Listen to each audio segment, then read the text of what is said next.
Bharat, Pakistan, Iran, ইসরায়েলের পর এবার থাইল্যান্ড, কম্বোডিয়া, তিনটির ক্ষেত্রেই একটি বিষয় কিন্তু এক, আর তা হলো ডোনাল্ড ট্রাম্প। প্রতি ক্ষেত্রেই আমেরিকার প্রেসিডেন্ট ট্রাম্প দাবি করেছেন তিনিই নাকি যুদ্ধবিরতি সম্ভব করিয়েছেন, যুযুধান দুই পক্ষকে রাজি করিয়েছেন সংঘর্ষ বিরতির পথে হাঁটতে। সম্প্রতি থাইল্যান্ড ও কম্বোডিয়ার মধ্যে সংঘর্ষ থামানোর ক্ষেত্রেও তিনিই উদ্যোগী হয়েছেন বলে দাবি করেছেন ট্রাম্প। থাইল্যান্ড ও কম্বোডিয়ার দুই দেশের শীর্ষ আধিকারিকদের সঙ্গে বৈঠকেও নাকি বাণিজ্য চুক্তির জুজু দেখিয়েছেন ট্রাম্প, আর তাতেই নাকি কাজ হয়েছে। সংঘর্ষ বিরতি না করলে দুই দেশের সঙ্গে বাণিজ্য চুক্তি করবেন না বলে জানিয়ে দেন তিনি, আর তাতেই নাকি কাজ হয়েছে। নিজের সোশ্যাল মিডিয়া প্ল্যাটফর্ম ট্রুথ সোশ্যালে তিনি লিখেছেন, কম্বোডিয়ার প্রধানমন্ত্রীর সঙ্গে আমার খুব ভালো একটা ফোন আলাপ হয়েছে এবং থাইল্যান্ড এবং তার ভারপ্রাপ্ত প্রধানমন্ত্রীর সঙ্গে আমার আলোচনার কথা তাকে জানিয়েছি। উভয় পক্ষই তাৎক্ষণিকভাবে যুদ্ধবিরতি এবং শান্তি প্রতিষ্ঠার জন্য চেষ্টা করছেন। তারা আমেরিকার সঙ্গে বাণিজ্য টেবিলে ফিরে যেতেও চাইছে, যা আমরা মনে করি যুদ্ধ বন্ধ না হওয়া পর্যন্ত করা অনুপযুক্ত। তারা অবিলম্বে দেখা করতে এবং দ্রুত যুদ্ধবিরতি এবং শেষ পর্যন্ত শান্তির প্রতিষ্ঠা করতে সম্মত হয়েছে। উভয় দেশের সঙ্গে মোকাবিলা করা সম্মানের বিষয়। তাদের একটি দীর্ঘ ইতিহাস এবং সংস্কৃতি রয়েছে।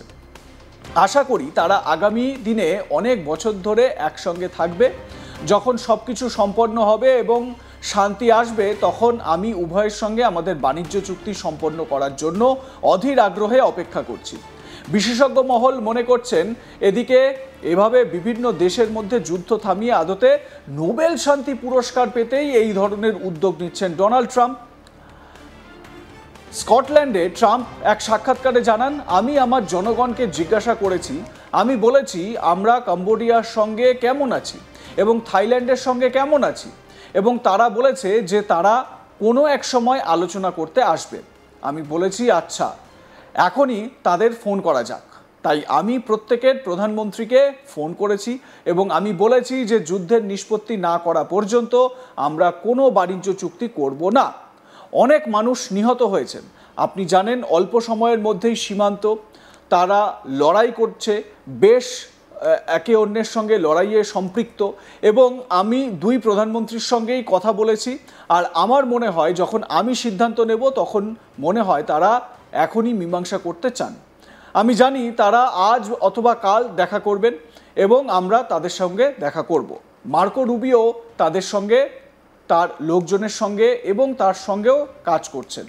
আমার মনে হয় আমরা এটা করতে যাচ্ছি, এটা একটা দারুণ ব্যাপার হতো, কিন্তু সেটাই হবে, এটা একটা খারাপ সিদ্ধান্ত হয়ে যেত। আমি আপনাদের বলবো, ভারত ও পাকিস্তান তারা সত্যি এটি করার জন্য প্রস্তুত ছিল।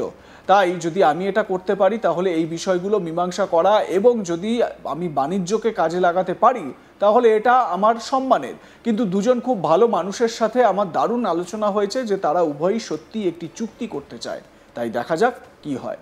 তো ডোনাল্ড ট্রাম্প নিজের এই বড়াই করে কি বলেছেন শোনাবো। I hope so. You're talking about Cambodia and Thailand? So I had an interesting time. We're dealing with Thailand, and we do a lot of trade with Thailand and with Cambodia.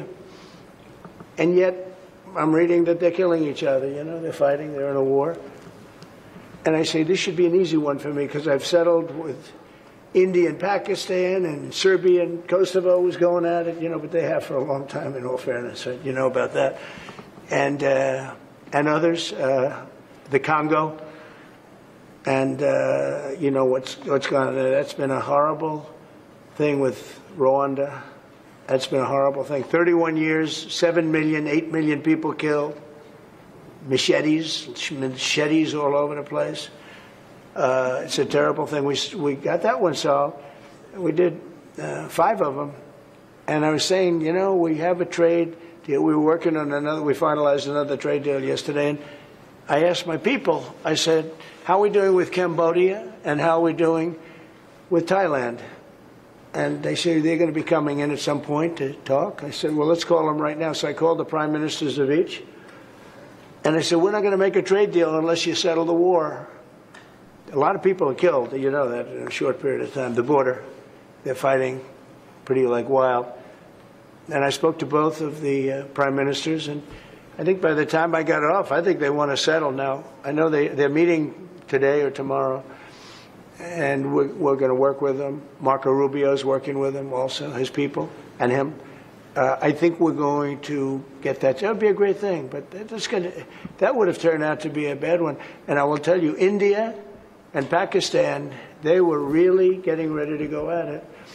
So getting those things settled, if I can do it, and if I can use trade to do that, it's my honor. But I had great talks with two very good people that they both really would like to make a deal. So we'll see what happens.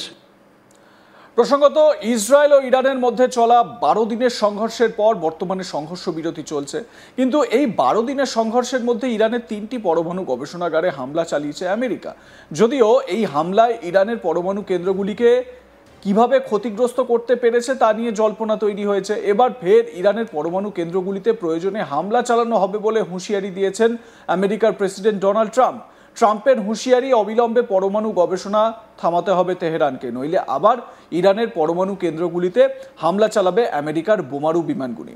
একবার ভাবুন, এই Donald ট্রাম্পের যে double standard রয়েছে, সেই double standard কোন জায়গায় পৌঁছেছে। এক কথায় তিনি বলছেন যে শান্তির বার্তা দিচ্ছেন, চারিদিকে শান্তির দূত হিসেবে নিজেকে প্রতিপন্ন করার চেষ্টা করছেন। অন্যদিকে তেহরানকে হুঁশিয়ারি দিচ্ছেন যে যদি তারা এটা বন্ধ না করে তাহলে আবার তারা নাকি অ্যাটাক করবে।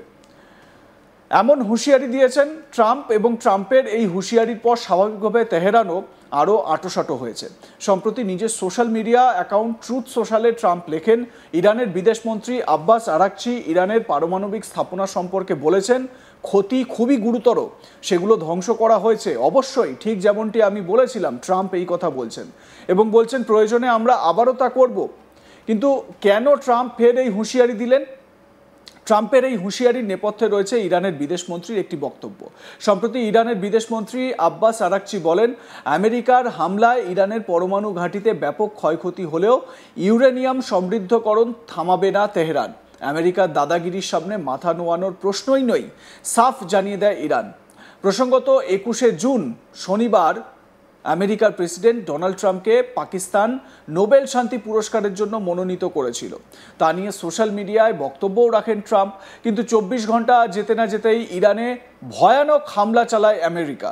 সরকারি সংবাদ মাধ্যমে আমেরিকার উদ্দেশ্যে ইরানের হুঁশিয়ারি এর শেষ দেখে ছাড়ব। যদিও তারপর ইসরায়েলের সঙ্গে যুদ্ধবিরতি চুক্তিতে যেতে রাজি হয় বা যুদ্ধবিরতিতে রাজি হয়ে যায় ইরান, এবং নিজেদের যে পরমাণু সাইটগুলো রয়েছে, নিউক্লিয়ার সাইটগুলো রয়েছে, সেই নিউক্লিয়ার সাইটগুলোকে সুরক্ষিত করার যে প্রয়াস, সেই প্রয়াস তেহরানের তরফ থেকে করা হয়েছে, সেটা কিন্তু স্পষ্ট জানতে পারা যায়।